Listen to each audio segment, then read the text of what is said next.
Contemplate the workings of the inner being. Your eyes are wide open, but are you really seeing? Yeah, as we jump into this, as people jump into this, I'm really excited. This is going to be episode, I think, 64 on Mentor in the Mirror podcast. This is Ta, and I am Cole, for those that don't already know. And we're having epic conversations with all of the amazing people that we know. And today, that is going to be Brandon and Deb Yager, who do all of the NLP trainings, in particular for businesses here in Austin. Anyone in Austin knows them, adores them, loves them. And what I would love to jump into, because of y'all's expertise, is talking about what awareness people could have, right? I don't want to say should, what awareness people could have with how this current climate is creating new neural pathways, new states of being, and what the impacts of that could be. Or we'll just kind of jam through some conversation.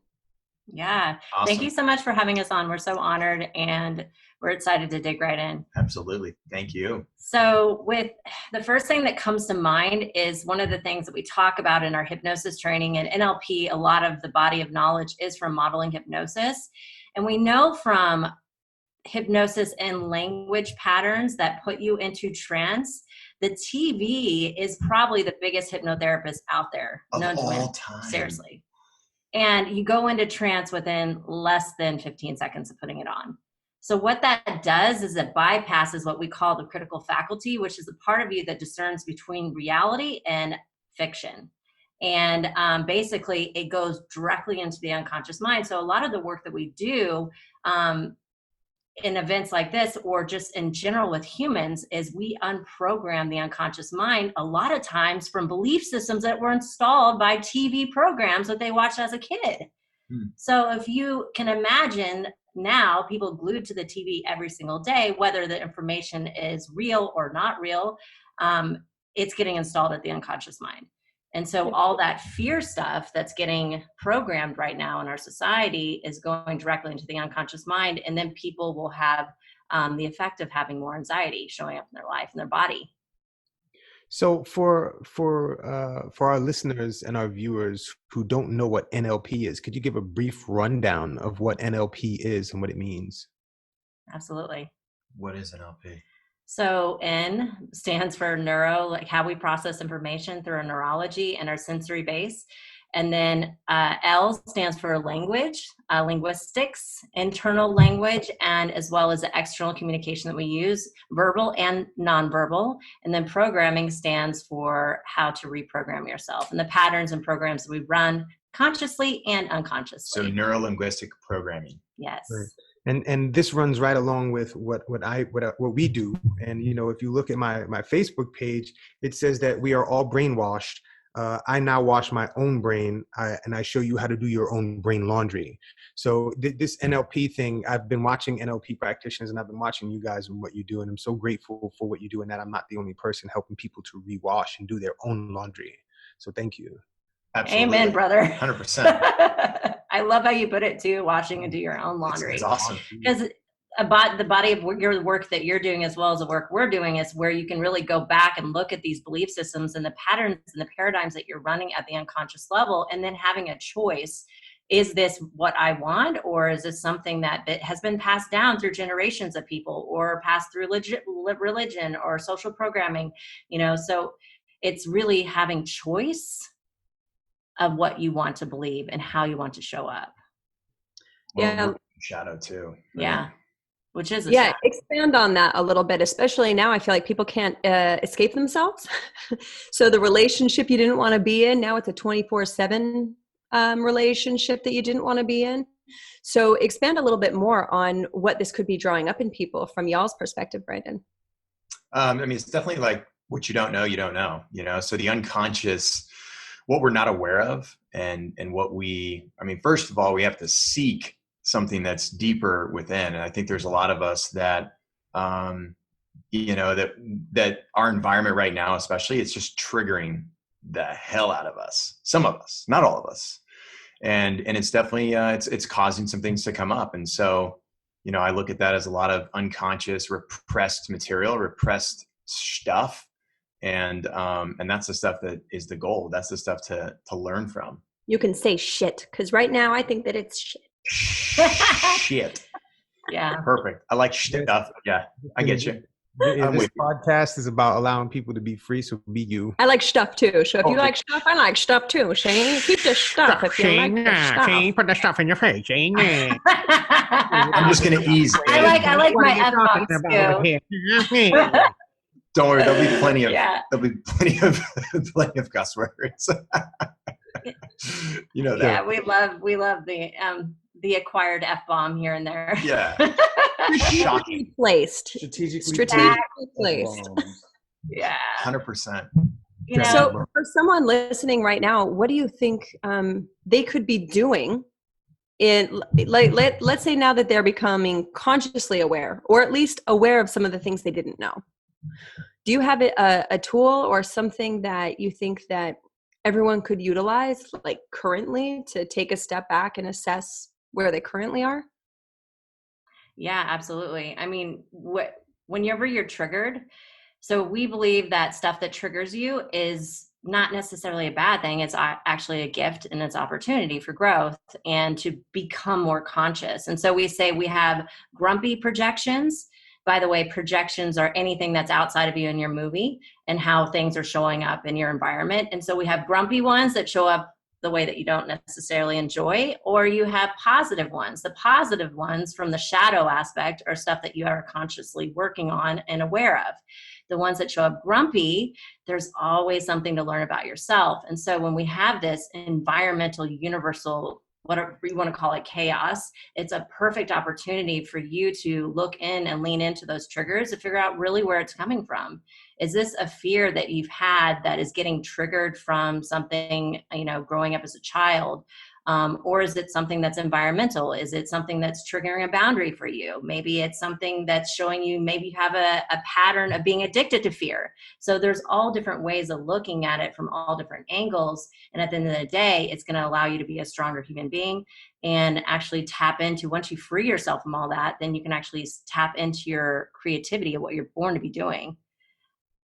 I believe that this is an opportunity for humanity to really step back and have an opportunity to evaluate what they're here for and why they're here. And I think we're going to have a birth of creativity and entrepreneurship from this. I mean, it's something that I already see. People are becoming really creative, and people are actually getting to step back and sit back and see what's going on. And as they sit in their houses and they're in a safe space in their homes, their nervous systems actually get to calm down. And when their nervous systems calm down, they can actually see things from a broader perspective. And it's not just a linear horizontal perspective. It's a vertical, it's the oblique side. It's all of the different angles that people get to see things from. And so it allows more creativity to come into the brain space from the mind space. And, we can get into all of that. I mean, I'll see y'all tomorrow night for dinner. We can talk about all that. But it's, the creative space that people are building from. And we have people like Mike Dillard who's encouraging entrepreneurs to lean in right now and see what it is and ask their crowds, what is it that you need so that I can create something for you to actually consume, and showing other entrepreneurs how to do that. We're building a new type of economy, a new type of global economy, because this economy that we've built as human beings, the financial system that we've built is dysfunctional, and it got us to this point, but it's not going to get us to the next space. And the currency of information and the way it goes and the way it moves back and forth, our bodies are still operating for the old paradigms. So as we move into this space, as we learn how to interact with this virus and all the other things that we're dealing with, the new energetics, 5G coming through, AI, and all of these different vibrational qualities, our bodies get to actually shift, and we get to expand and create into that space. So for me, it's an exciting time for entrepreneurs and for humans in general. So I'm excited, man. I mean, and with that, it's about the belief too, right? It's like breaking these old bullshit beliefs of that old paradigm, this 9 to 5, and that's not the creativity of entrepreneurship isn't that. And I think that's something that's massive that needs to be done is break down these beliefs, like the fear people hold on to. I mean, we call this, there's people that are stuck. They're afraid to go out, break out of this job, go create a business, get absolutely creative in what they love, their passion, whatever that is, and go make a shit ton of money at it too. You know, because it's good to make money. You can help people, you can serve others. You know, and so it's breaking through those paradigms of, oh, what will people think? You know, if I do this, if I leave this job, if I make, you know, too much money. Well, now the environment has created a situation. People sometimes are unfortunately away from motivated. And so they need a pain situation environmentally or internally environmentally in order to get them moving. And so this is a great opportunity for that. It is. Yeah. And, you know, and this is everything that we do is out of habit, and that having to go through a painful process is an old habit space that we don't need to, I believe we don't need to continue that style of expansion and transformation anymore. And, you know, that's something that Cole and I have been working on, bringing the language out about that. And we call it the transformation trap. And it's tirelessly repeating a painful process for the purpose of transformation. And it's been awesome to bring this into the light. And so I see this is where y'all are going with it. You know, sometimes people have to have this painful, but why? This is old shit. And we don't need to do that anymore. You know, when we come from a space of awareness and we bolster and support each other, we don't need to do that anymore. This virus is pulling out of the shadow into a macro example of our internal experience as a collective whole, right? So it's spreading through and making people that are sick even sicker. And our focus is still trying to prevent people from dying, not the fortification of people living. And there's a big difference when it comes to, if we're going to change how we can survive these kinds of things, it's going to have to be from the standpoint of health and vitality and fortification and optimization, not from the avoidance of the worst case scenario of death. Because sure, now we're going to get a vaccine, but what happens when the next virus comes? The only surefire thing that we really have is the fortification of the individual immune system, so that it can fight off more viruses to keep more people out of the hospital, so that the immunocompromised can utilize the hospital. And, you know, when you figure that a large chunk of this country is actually in a higher risk of this virus, that's a representation of where the imbalance is for the human race. You know, because if there were less people in the hospital, then the people that actually need it, we wouldn't have an issue with them getting the support that they need. The problem is we are so ill already that the 40 million or something a year people that go to the emergency room, a lot of it is accidents. I think actually 40 million might be accidents. Regardless, check the numbers. That's kind of not, that's the mute point. Right. But it's looking at how much of it is preventable and how much of it, if we actually became the expert of ourselves, physically, emotionally, spiritually, then we wouldn't be looking outside of ourselves for the expert. That includes doctors. Medicine is an amazing tool for emergencies and when we need it. But we have, as a society, become dependent on it to keep from dying, not for health. And if we don't change that, even if we get the vaccine for this rolled out, or when we do, or it's out apparently, or is being tested, we have no time to test it. We don't know on which parts of the population genetically it's going to detrimentally impact worse. And so we're kind of guessing, right? And so I feel like the only real thing we have to do is to take some of that power back for ourselves. You know, I wanted to ask you two, since y'all are the pros at neuro-linguistic programming, when you look at the amount of programming that people have had in themselves to be in what we call a sympathetic state, a heightened sympathetic state, which is constantly being revved up, preparing for something, preparing. How does one go into a space where they can actually get their nervous system their sympathetic nervous system to downregulate and a parasympathetic nervous system to upregulate? Because in a heightened parasympathetic state, that's where our immune systems are at peak. How does one go about, how would you recommend one going about programming themselves? Deprogramming or reprogramming? Both. D and reprogramming. Yeah, right? Totally. There's numbers of tools that you can use with NLP, as well as the timeline therapy stuff that we do. People from our experience are in sympathetic nervous system because they've been in shock and trauma over and over and over again. And it's literally in every single cell of their body. And so they continue, it's a feedback loop, as you know, of firing and wiring. And then they have more stress and anxiety and it just stacks upon the next. And so from our experience, the best way to do it is do a full house cleaning, whether it be with like the modalities you use, or what we do with timeline therapy is clearing out the gestalt of negative emotions and the belief systems around the identity of being a stressed out person. Mm-hmm. So there's a whole bunch of identity and secondary gain that's unconscious that people are carrying around. That's a feedback loop because the doctor will give them medicine and tell them you have a diagnosis, which then takes away the responsibility of actually changing the diet and actually doing the breakthrough work and looking within. And a lot of times it's completely unconscious. Sometimes it's actually conscious too, and people are choosing to do it. So from our experience is doing the deep dive work and then reworking and overhauling the entire lifestyle. And there's some simple hacks that make it a lot simpler. Meditation every day, of course, eating right, turning off the technology.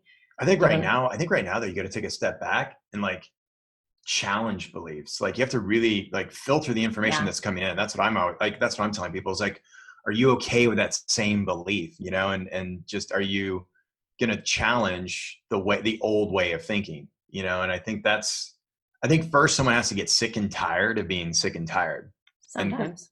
And, I mean, at some level, I mean, or they're already they've been enlightened. I mean, there's got to be something though that happens, I think, where they're like, you know what, these old beliefs, they're not serving me. Like this shit's not working. I'm not getting healthier. My relationship's not better. My job isn't paying me more. You know, all these things that has to happen. Kind of like the pain that what you guys talk about. It's the trap, right? TRAP. Yeah, TRAPP. PP. I love what you just said, Brandon, because it is a lot that we talk about. Unfortunately, most people have to wait until they can't take it anymore. Mm-hmm. What you realize the more that you grow through this type of work is you can start to look into the future and go, wow, I can already feel this sense in my body that this isn't functional for me. So I don't have to wait until I'm over it. I can see like, wow, this is like the last time. Am I going to stretch this out another year or 2 or 10 until I can't take it anymore? Or am I going to make an empowered choice, create the systems or gain the tools or get the coach or whatever I need to move through this differently than I have in the past? And so that's really the invitation is who's looking to be guided through this or waiting until the world is in complete disarray and you have no choice left. Amazing things can be created from that. And, you know, right. It's part of it too. But if you've done that enough times, do you need to do it again? Exactly. Yeah. And I love what Ta said that in the beginning, for at least my own personal story, I had to hit rock bottom 1,000 times to wake the fuck up, basically. And then, you know, start doing something about it. But then I realized that because I was so programmed with that, I created a self-fulfilling prophecy to where then I was almost like I was addicted to the chaos in order to get motivated to get my shit together over and over again. And like, that's a feedback loop of like, there's a whole identity about that, like the struggle. Oh, look how hard I struggle and all my pains and blah, blah, blah, blah, blah. Right. So then there's a point where, okay, enough is enough. And let's just get into gear, take action. And he was a big component of that. He's like, you continue to do this clear out work. You're not changing because you're not taking action on the physical plane and you're not focusing on the new you. You're focusing on the old paradigm, even though that I had done a lot of releasing. So at the end of the day, it's like, okay, yes, we're in this effect, right? And it hurts and let's change it. But then also, what are we doing next? What are we creating? And we've had these conversations before, and I love it because I am so aligned with where you guys are going with this. Yeah, it's very mutual, sister. Very, very. Yeah. And that guy, that point that he made about bringing things into the physical is something that she had to bring me into. Yeah. So it's you know, it's very, yeah. I mean. So this is something, and you know, I worked in nursing, you know, for 25 years. I'm always in the physical space with other people, but not with myself. So to have somebody reflect that to me and swing that to me changed my whole. It was just like, just everything clicked into place. So you know, I'm grateful for perspective, and that's what we yield. We yield perspective, and so when we can volley with people like y'all, back and forth, and we can share these perspectives, we have this expansion in 4 different directions, which makes it, you know what I mean? So it's pretty wonderful. So this is the time to start for everyone to curate their life team and figure out where you're going to get your data from. It's not that we should pretend it doesn't exist, but if you're noticing impacts in your physiology, sleeplessness, agitation, restlessness, because we're kind of stuck inside, and even for homebodies, right? It's different when you can't go out. It's different when you know you're choosing to be home. It's another when it's like, no, you can't go to the store. You can't go do parts of your routines and habits that make you feel settled, or your stores are closed or whatever. And so this is the opportunity to surround ourselves. I mean, this is why we surround ourselves with y'all. You know, is it because it's not that we are devoid of the other emotions, but for me, my concern is not the virus itself or any other virus for that matter. It is the ramification of fear that is being pumped through people. I can feel in my body society's stress, this like buzz of tension and stress. So even though I have 0, and the truth is, like, I understand what being in this life is all about, and it sucks to lose people and all of that. I'm not saying that any of that is not the case. It's acknowledging that right now I know, and I've done so much work around control, I know what I can control and what I cannot. And that's something I've had to do a tremendous amount of work around. So, you know, for you guys, how are you kind of not protecting from, but being intentional with where you're getting your resources, the people you're choosing to interact with? What does that look like for you all right now? You want to go?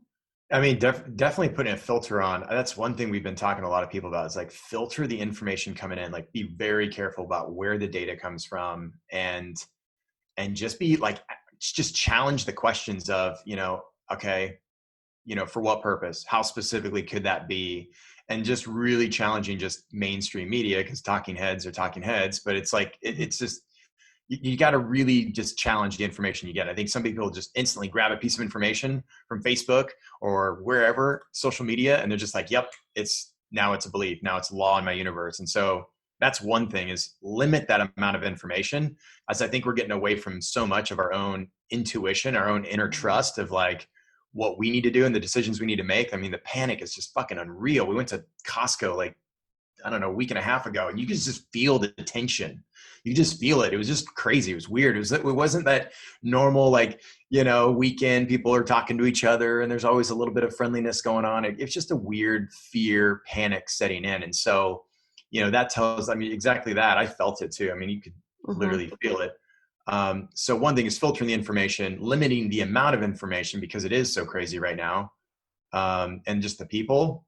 You got that one. And I also, like, what is the agenda behind that agenda? And what is the money backing this information? Because I've gone down rabbit holes of the alternative media too. And it's very polarizing in their beliefs. And it's, okay, so where is this coming from? The fragmentation of information and the polarizingness of it in itself is questionable, which I always think is interesting. And so whenever I see that, I'm like, okay, cool. So all this is going on, but what is the bigger picture? Fear sells a lot of shit. Thinking about the bigger picture. And this virus in itself is the virus. Yes. I mean, yes, I'm not saying there's not a virus. I'm just saying the fear porn that's getting pushed, and the polarizingness and the polarity that's creating between, you know, human beings in itself, and like this person, you know, that is the virus. That is my belief of the unconscious collective getting projected into this reality. So what we've been doing to work with that, because I feel a lot of emotions around me as well, is we've been doing a lot of Ho'oponopono, and cutting the connection and cleansing our auras. We do archetypal meditation too, because all of this stuff is very archetypal if you look into the esoterics of what's happening. And it's very interesting, and it's a great opportunity. I'm looking at it as an opportunity of spiritual evolution as humans, as well as ourselves. And so that's what we've been doing to keep it fun, and also protecting ourselves from it as well. But then that also puts you in effect as well, because there is really nothing outside of us. Right. And this is why People think that there is only the polarity, that people are one extreme or the other, and it's just not the case. That's just all people are being fed in the media and where they're looking for it. If you look at you guys, us, Paleo FX, JJ Virgin, Dave Asprey, some of these big wellness professionals who have access to the most current information, statistics, numbers, you can find the middle, right? And finding resources that still share the data so that you have what you need. Besides that, you can just pop into your city's health department recommendations, every other day. What's changed? You don't need to be taking in any of the data from what's online, because this is a global pandemic at the moment. And the second you start searching for articles of how many people died today, all of your media streams, all of your advertising is going to pick up on that and create an algorithm just for you to see in your Instagram, to see in your Facebook. Like, this is what they've been collecting all of your data for, so that they can feed you the things they think that you want to see. And they're assuming you want to see it if you're searching for it even once, right? So even by being mindful that if you want to read something, what if you went and got the local city paper, or just went to that one website versus Googling something? You know what I mean? Because it changes the way that the algorithms are drawn, and your body doesn't know the difference between you reading about a mother that was only 33 that died of coronavirus or COVID-19, and you start internalizing all of the thoughts and the what ifs and what would I tell my kids, and it's not just the elderly, whatever. You start making that the actuality of your imagination, and your body starts to show that dis-ease, and then your immune system starts to drop. And then let's say you have lupus or another autoimmune condition that's going to create a flare-up. Now you're sick. Now you're in even more fear because you're more compromised now, and it becomes a self-fulfilling prophecy. And I used to think that being empathetic or empathic was something only some people were. The truth is everyone is. It's the conscious awareness that it's happening. Is this mine? And when you watch, say, a herd of deer in a field, if one deer hears something, they all perk up. But they're reacting to the deer, not always to the sound, right? It's actually their nervous systems that are kind of tuned into, is there a threat, as much as their thoughts. So this is a time that if someone considers themselves empathetic, to make sure you're doing everything you can to keep your inflammation dumb low. I mean, like no alcohol, no refined sugars, no simple carbs, things that are going to spike your insulin and drop it down. Smoking, this is a respiratory condition as well. And, it's just something that, how easy or how difficult do you want this to be? Yeah. Seriously. And, thinking about all the things that y'all three just spoke on, we as a human race have been programmed in the victim space to be in fear all the time. And it's a space of disempowerment that we absorb the media that we watch. And it's this, I have to be helped by the government. I have to be helped by my mom and dad. I have to be helped. I have to help my kids. Everybody is a victim all the time. And this is a program that's really deeply embedded into the very fabric of our DNA. When we look at this stuff, we've been victimized and we've been claiming victim forever. And so this is now another excuse for people to claim victim if they are pushed in that direction. And it's also an opportunity for people to start empowering themselves. So I can see this going in either direction. And what we're doing on our end is really helping people to be empowered by getting out the soap and the brush, opening that brain up. Yeah. Scrub hard. Scrubbing it out. Get in there. Scrubbing it out and reprogramming the way, cleaning it, using the laundry detergent that we want to use, or laundry magnets if you don't want to use detergent, right? And using the brush that you want to, getting a high efficiency washer and all of this stuff, and or hand washing it, right?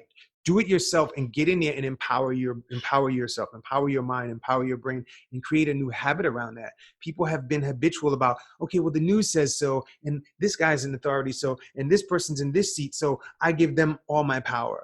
And this is where we become disempowered, and then we go back in the house and we sit there and we eat sugary foods. And Right. all They're this like, don't nonsense. touch your face as they eat something that will be far more detrimental to your immune system than Right. touching your Yeah, face.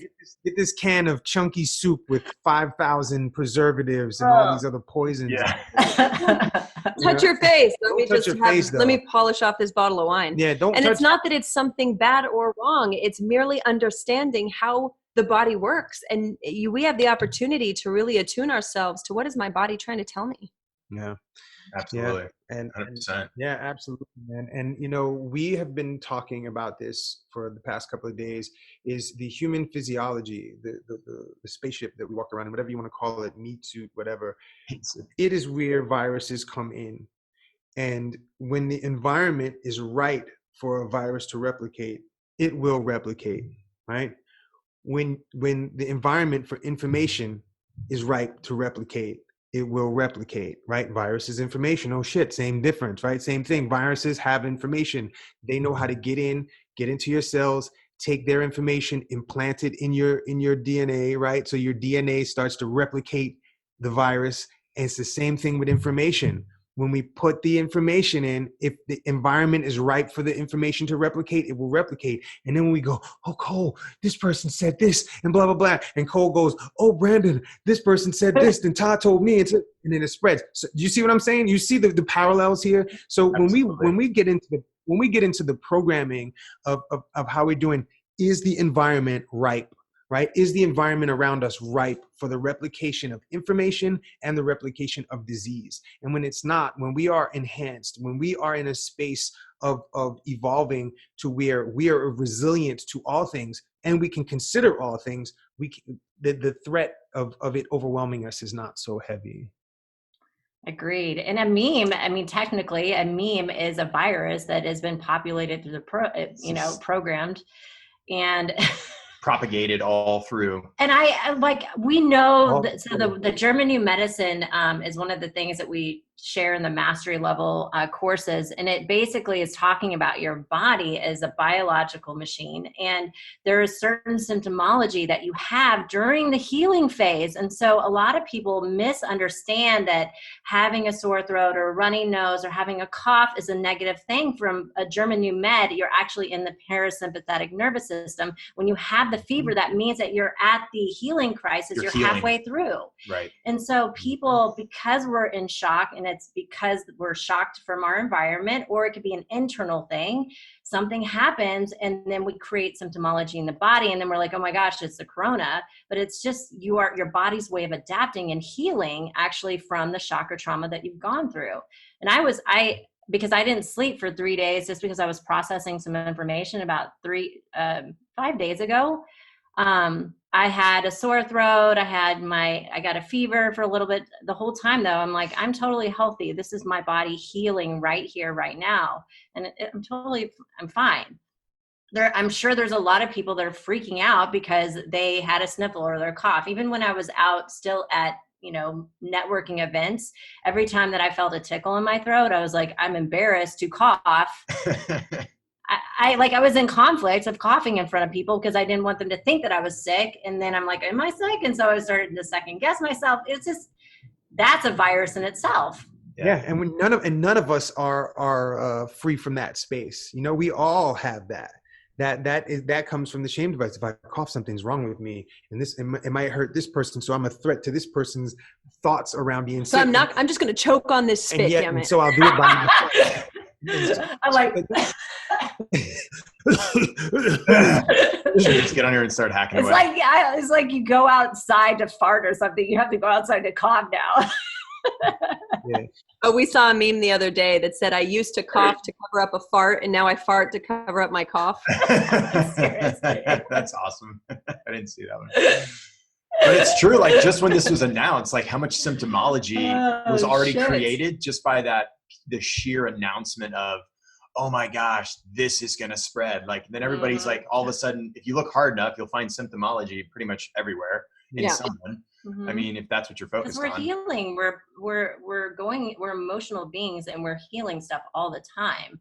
And so it's not unusual to have a fever every so often because you're processing something, and that's a body's way of healing it. It's so interesting for people watching that too, for watching this. It's like, if you just go back and trace, if you're feeling whatever flu-like symptoms or anything like this now, trace it back to a week or 2 weeks. Usually chances are something emotional shook their world, just like rocked them, and it could be financial. It could be this whole environment we're in. It could be relationships. Yeah, runny nose is considered stink conflict. It could be fear of their business. Lungs is territorial fear conflict. This is German new medicine. I mean, it makes a lot of sense of what's going on. So yeah, throat, not being able to speak out. Fear of dying too. Lungs is connected to fear of dying. Fear of death, fear of suffocating, blah, blah, blah. Delete. We're all free from that. Yeah. So we always ask this on our podcast to our guests, for the most part anyway. If you could tell our listeners, so our podcast is called Mentor in the Mirror, and it's all about your best mentor is in the mirror. The person who knows the most about you and who can really advise you more than anything is you in the mirror.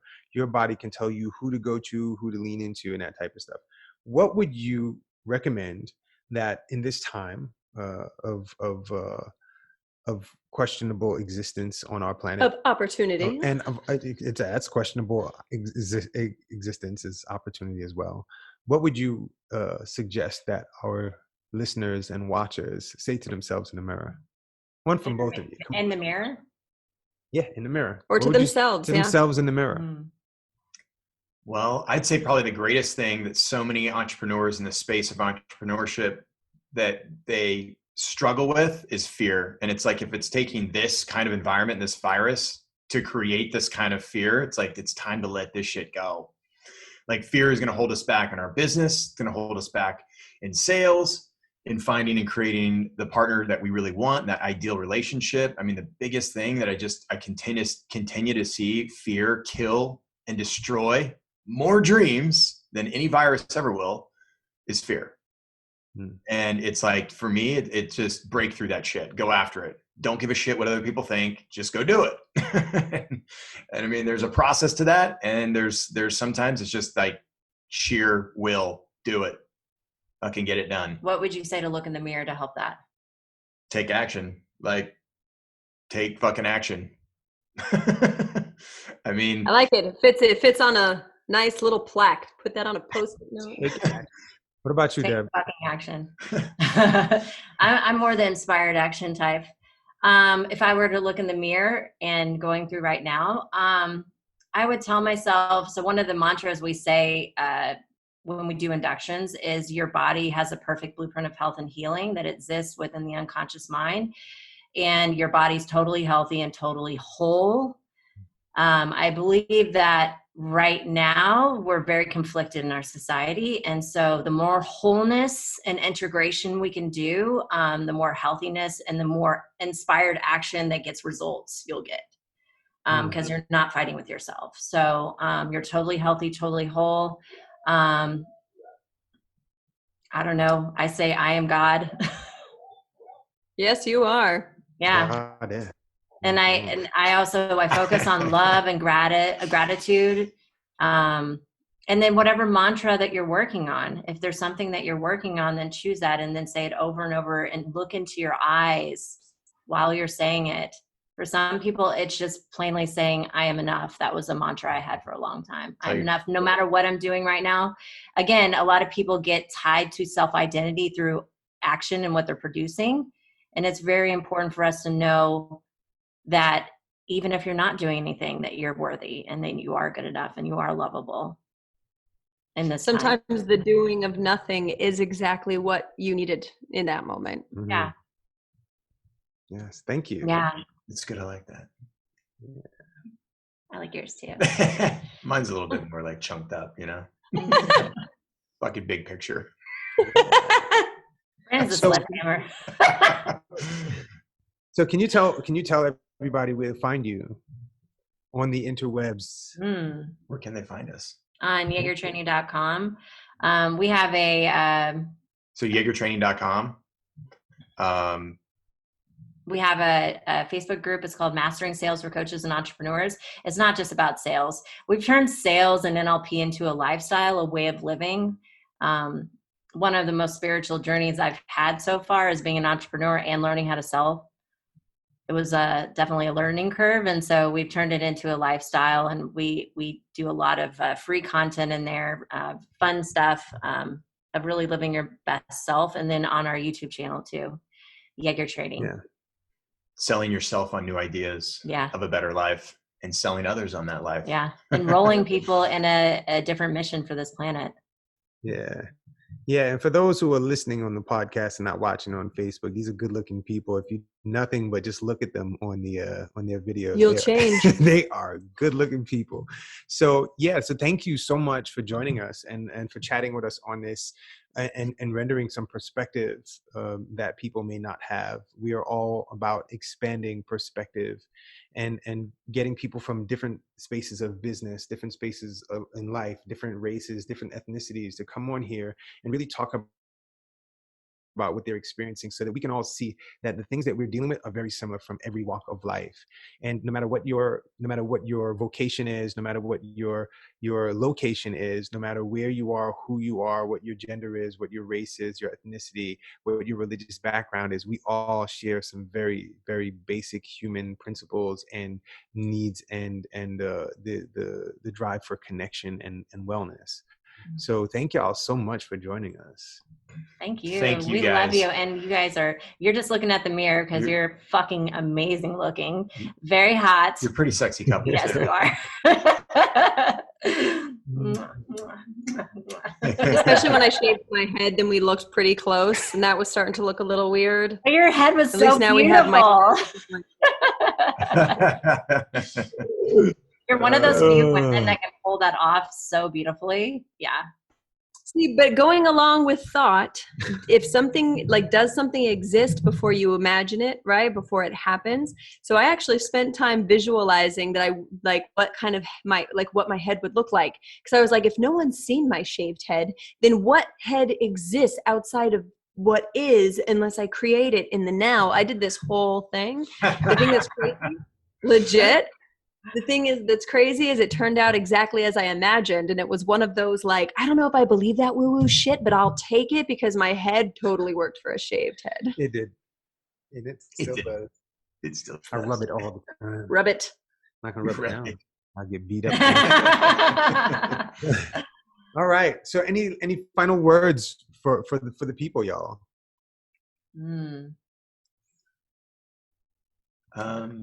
I'd say for just in the situation we're in, just connection, like what you said, just continue to connect. We've been telling people hey, now's the time, get in front of video, connect with your people, connect with clients, just really, get through that, get past all this. I mean, what's crazy is, everybody's so unconnected now because we're afraid we're going to get something. So it's let's just find ways to still connect, right? And still share that love, pass on wisdom, help each other out. I mean, I think that's important right now. Just connect. Collaboration. Yeah, collaborate, connect more than ever. And whether it's over the phone, online, video, whatever it is, that's so important right now. Yeah. Yeah. Indeed. For me, it's. Oh, go ahead. No, go. Thank you for that, brother. Appreciate it. For me, it's if you have been putting something on the back burner that that you're meant to be doing, or it's this incredible superpower or gift or something that you've always wanted to share and you didn't have the time to do it. Now you have the time, and now humanity needs it more than ever. So please, I am begging you, do it.